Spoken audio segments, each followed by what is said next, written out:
before I get started, I'd like everyone to stand up for just a moment. Come on, everyone, stand up just for a second. You've been sitting down for an hour and 45 minutes or so. You must have flat butts by now. So take a little wriggle, get the blood flowing. If you haven't had a chance to introduce yourself to your neighbours, you want to swap a business card quickly, then do that quickly now. You've got about 10 seconds. Yeah, say hi. You know, it's about the networking, right? And if you think the blood's back where it should be, please take a seat. There you go. It's a marathon, right? 50 years ago, it was 1969. It was a pretty exciting year in technology. A lot of interesting things happened in that year. The Concorde saw its first flight. Neil Armstrong made the first moonwalk many years before Michael Jackson. First ever ATM was installed in the US. And ARPANET was developed, the precursor to the modern day internet. And perhaps most excitingly, on this very day, the 9th of April, 1969, I was born. Believe it or not, today's my birthday. What did I get for my birthday? I got a 12-minute tech talk for my birthday. The gift that keeps on giving, right?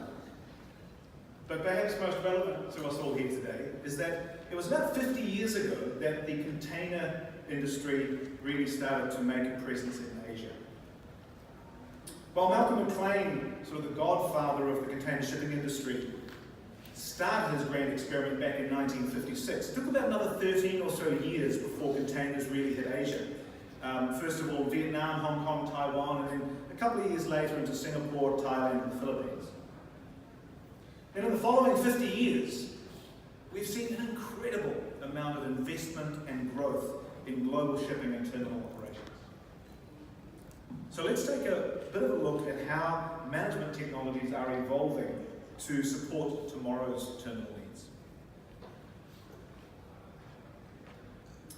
So today I'm going to touch very lightly on 3 key management technology enablers, namely AI, collaboration, and SaaS.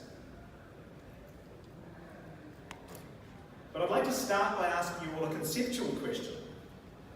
Is your terminal an island? Now, it may seem like an odd question, so work with me for just a moment on this.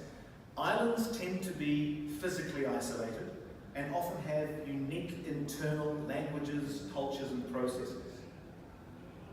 Much like a modern container terminal, with its highly structured internal processes, its gates, its secure areas, and often these processes are unique from terminal to terminal. So if your terminal is like an island, what island best represents your terminal? Is it an isolated island, highly resistant to change and external influence, a bit like North Sentinel Island in the Andaman Sea, where the locals have managed to avoid significant contact with the outside world for hundreds of years? In fact, they're so hostile to outside contact that many people have been killed trying to make contact with them and engage with them. Now, sorry for the poor photo quality of this one. The photographer very wisely chose not to get any closer. Now, here's a very different kind of island. Should be familiar to most of you sitting here in this room today.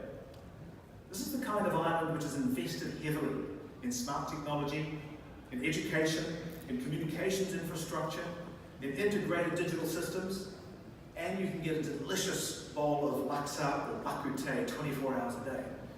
And for those of you visiting Singapore for the first time and don't know what I'm talking about, come and see us at booth D26 afterwards and we'll give you the tips on where to get the best food. It's all about the food, right?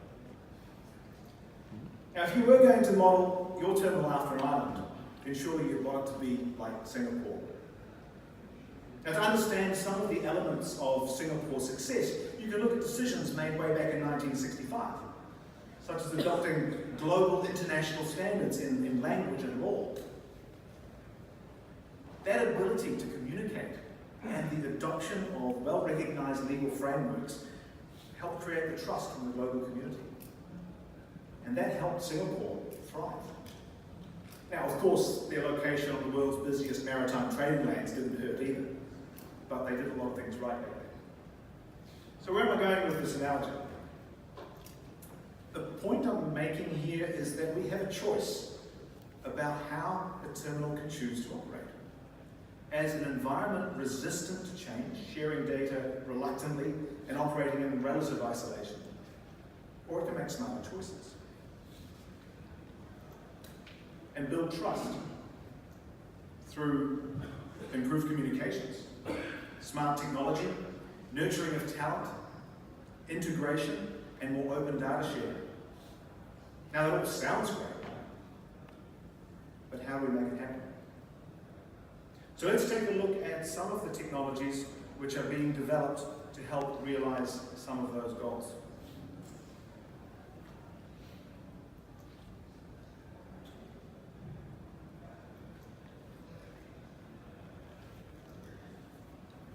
Love it when the technology works, right?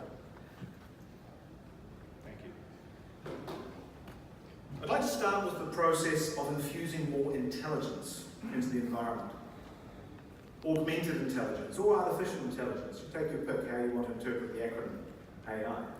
And I want to look beyond the physical act of just moving boxes from point A to point B, and instead look at what's happening in the environment around that process and the things which impact terminal productivity and safety.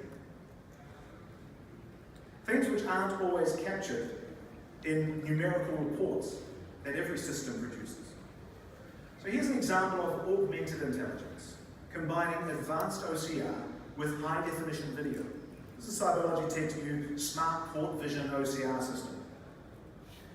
And this is where we can start to see the benefits of infusing existing technology with a few extra brain cells and make it intelligent enough that it gives us information and insights, not just data. By tracking not just the physical movement of numbered boxes, but looking beyond at the vehicles, the people, and the behavior of different elements in the terminal, we can start to engage in more proactive management of issues that damage productivity, but are harder to capture numerically. I think this is kind of my favorite part of this, is the ability to recognize the use of personal protective equipment. You don't have to send people around with clipboards anymore, becoming the least popular person in the terminal.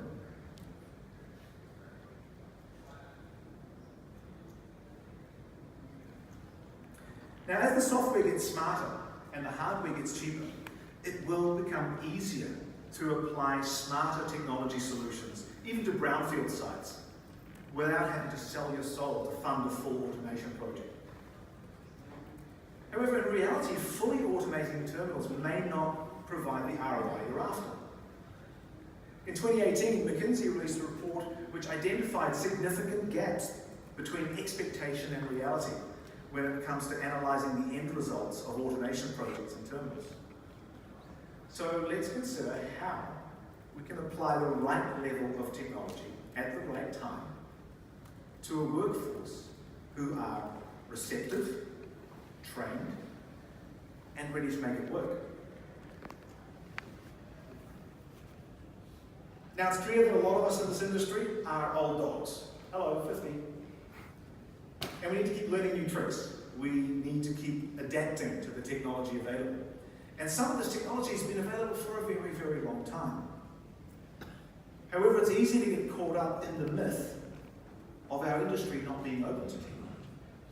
That's simply not true. There is technology everywhere in this business. Without it, the incredible growth that we've seen in the last 50 years just wouldn't be possible.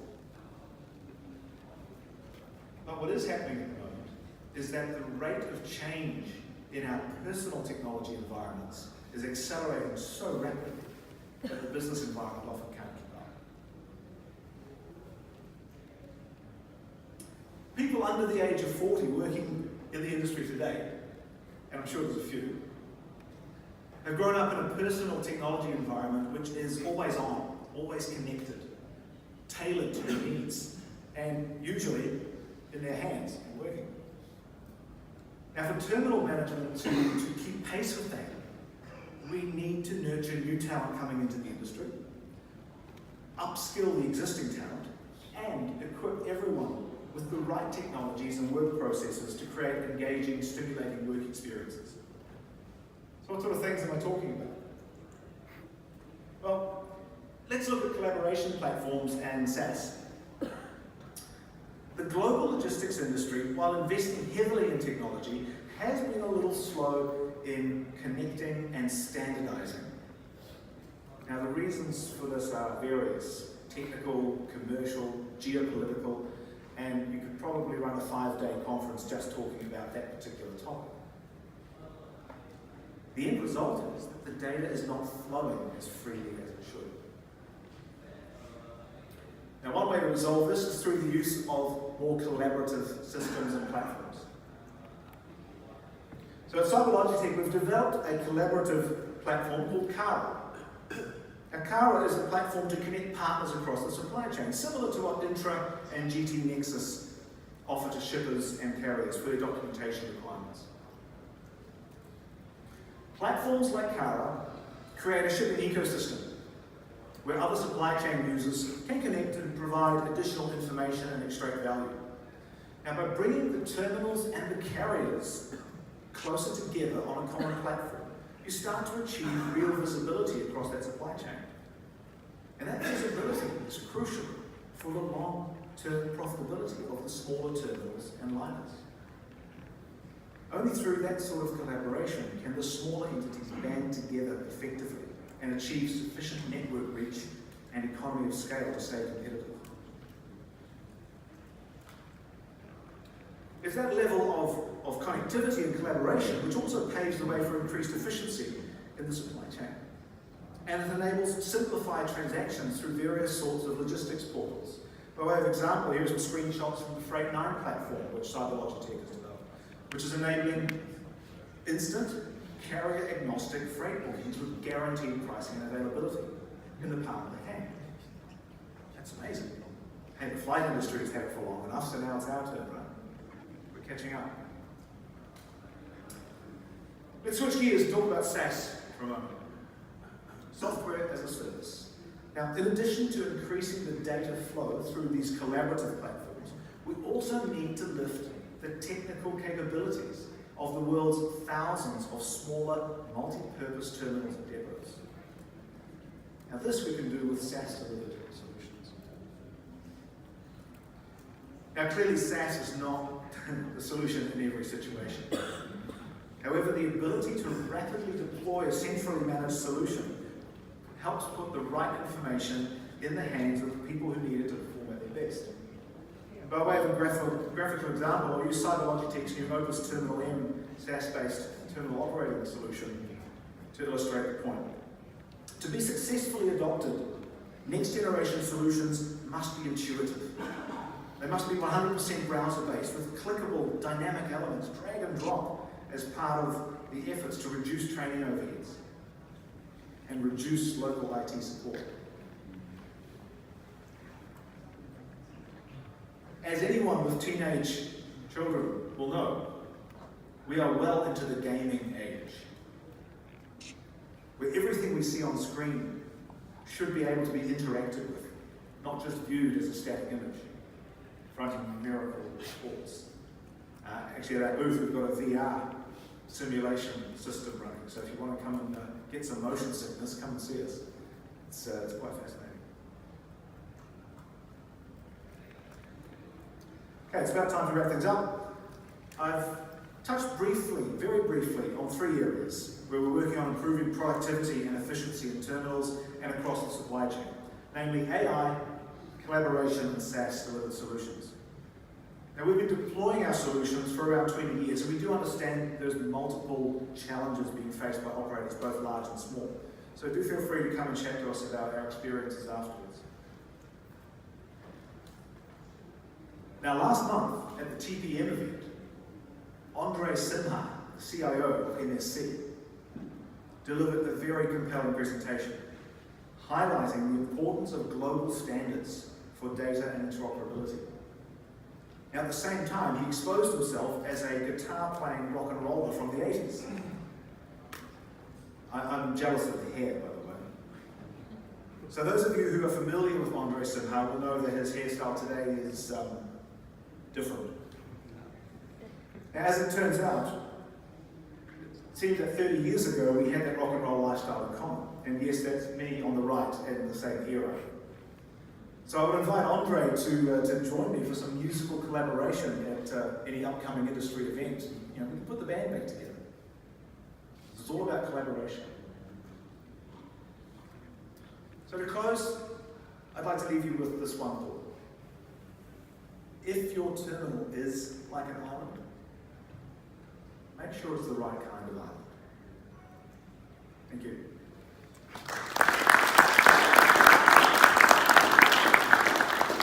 Thanks, Tom.